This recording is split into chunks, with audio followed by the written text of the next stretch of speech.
Good morning, guys. I'm just gonna make you a video on how to make chip beef. Tony, your dad, actually told me Maddie wanted to learn, so that's what I'm making for breakfast this morning.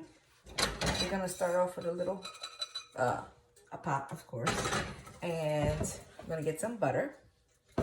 The chip beef that I actually use comes in a bag.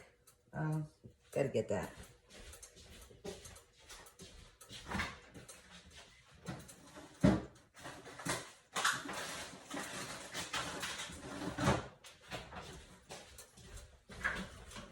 I actually use this one. I'm not sure if you can find it in the market, but it's sometimes a little salty, so depending on your tolerance of salt and what you want for your sodium intake. But it looks like this. My hands are washed.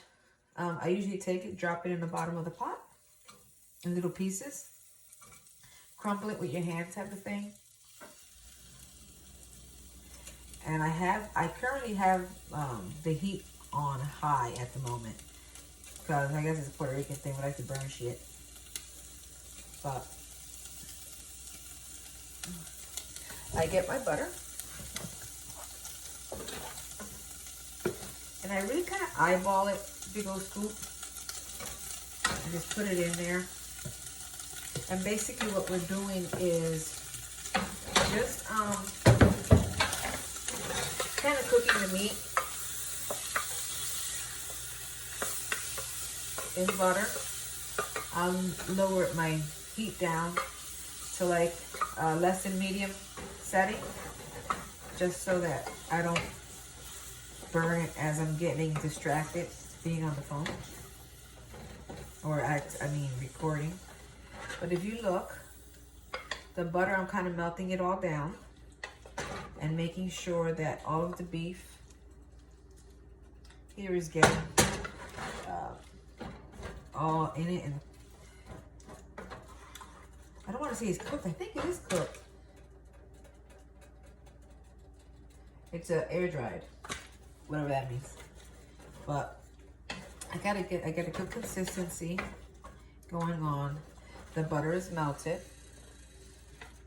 So this is, to me, a lot of people have their own ways of how to thicken and make your cream, which the cream is going to actually be flour. And personal preference, personal recipes, people can probably use whole milk or heavy whipping cream. That's all up to your personal taste, depending if you're trying to go the healthier route. I guess people want to use like probably soy milk or something like that. It can be vegetarian, so no need to go for a vegan milk or a cream because you're cooking beef. So I got it melted down. Now I'm one that I preferably don't want lumps in my cream. I'm not a fan of lumpy creams or lumpy gravies. So what I usually do is when I have my butter and my meat all melted together, I like to put the powder in at this stage instead of adding the cream and then the flour afterward, because when you do that, then the flour is going to clot and put bumps and lumps in your cream. I'm not a fan of that. So I'm just gonna reach out and get my flour.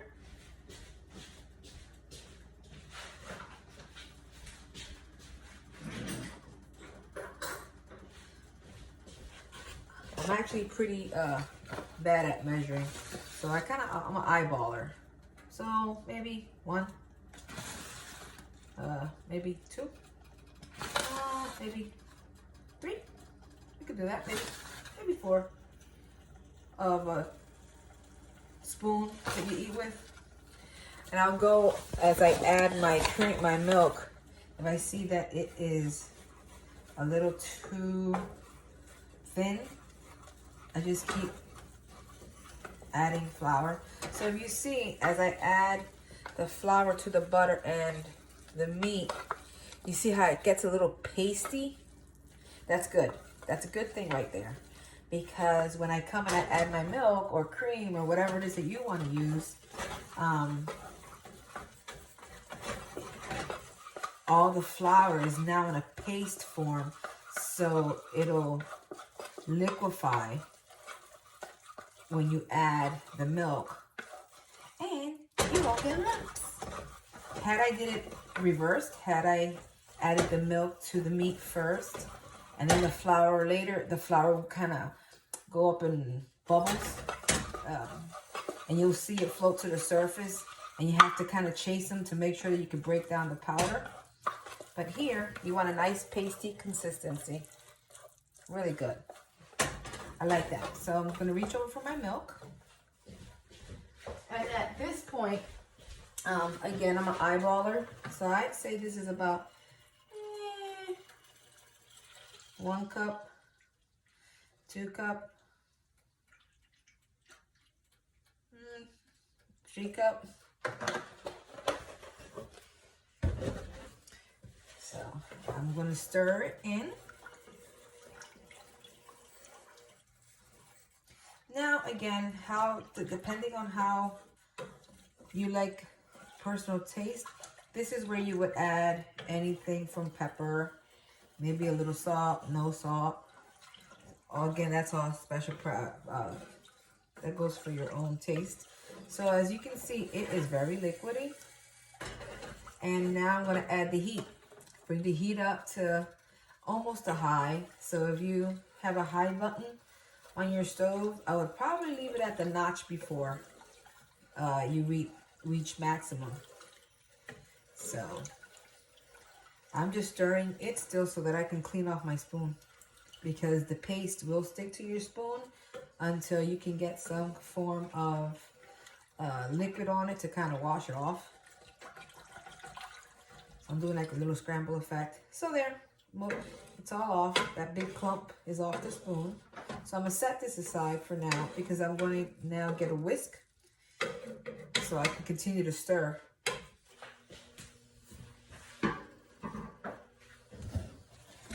A little tiny dollar store whisk.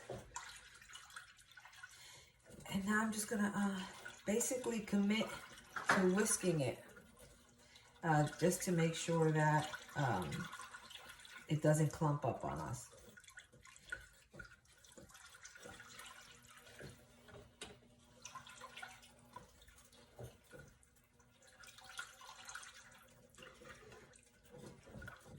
I'd say we're going to do this. We need to bring it to a bubble, like a boil bubble. Make sure that you keep an eye on it so it doesn't spill over on your stove. And as the heat, of course, continues to increase and the temperature rises, it'll start to thicken up your milk with the flour. So when you see that it's still this liquidy, obviously it's not ready.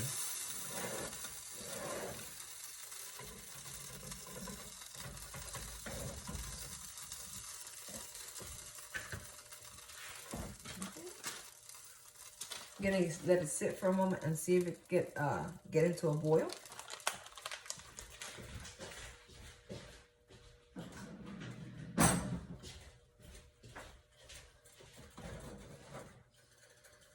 It looks like we're getting there.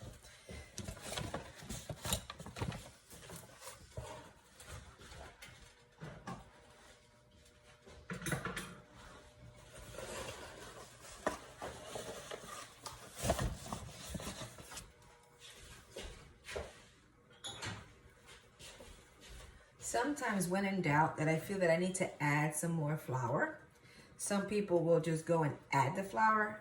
Please don't do that, because you're totally going to screw up your chipped beef. So what I do is, if I feel that I need more flour, I take flour and I put it in a cup. And I add just a few drops of water to it. And I stir it. I stir it so that I make my own flour paste.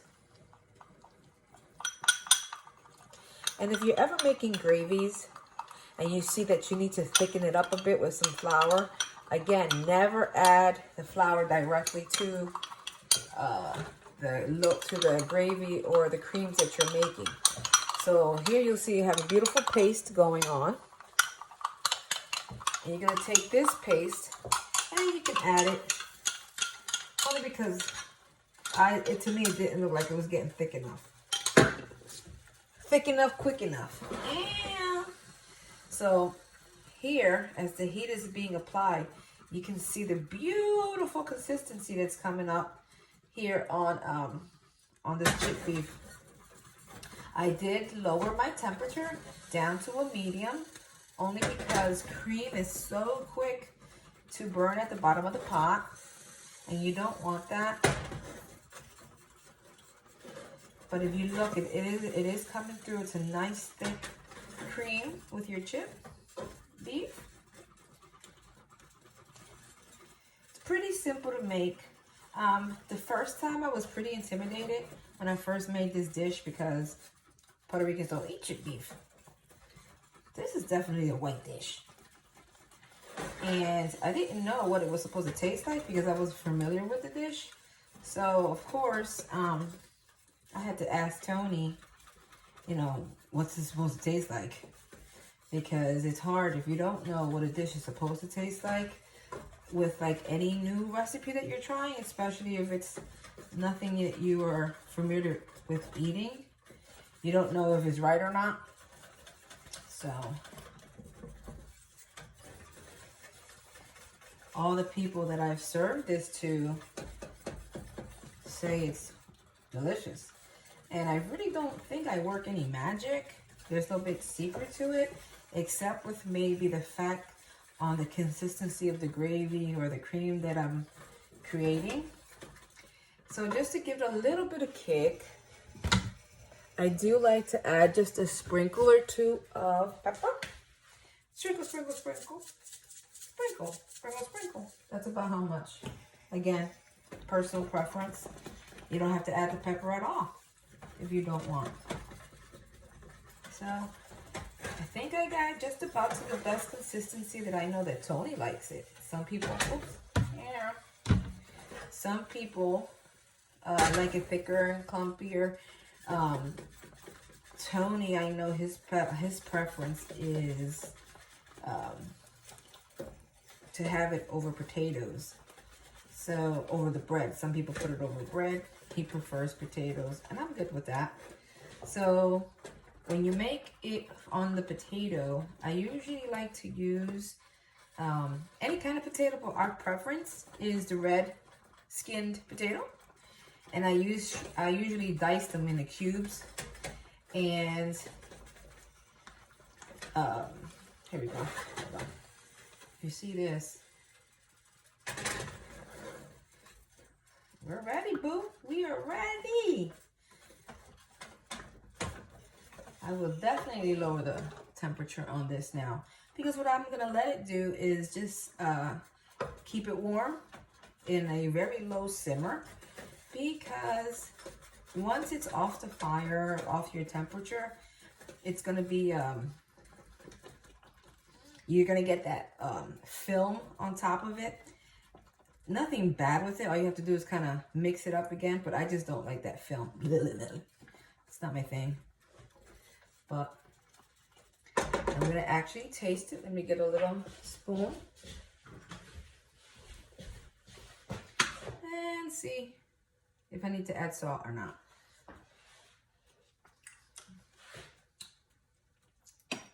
Oh, no. Don't add any salt. Unless you want to suffer from sodium and rocks and kidney stones or something. I think it's the perfect, this particular brand has enough sodium in it that you don't have to add the additional salt. Depending on some of the packaging and some of the meats that you might get on the shelf, if it's the kind in a jar, I think Armour has one. I usually add a cup of water, or not even a cup of water, just some water to the meat before I cook it, and I'll simmer it in water just to wash off some of the salt and pour the water out, then start to cook with butter. Because remember, butter also has salt on it, has salt in it. So you might, again, if you're watching your sodium intake, be careful with the ingredients that you use. You always have your options, your healthier options of low sodium, no sodium. Especially if you're gonna cook a dish that already has sodium in it. So, again, personal preference.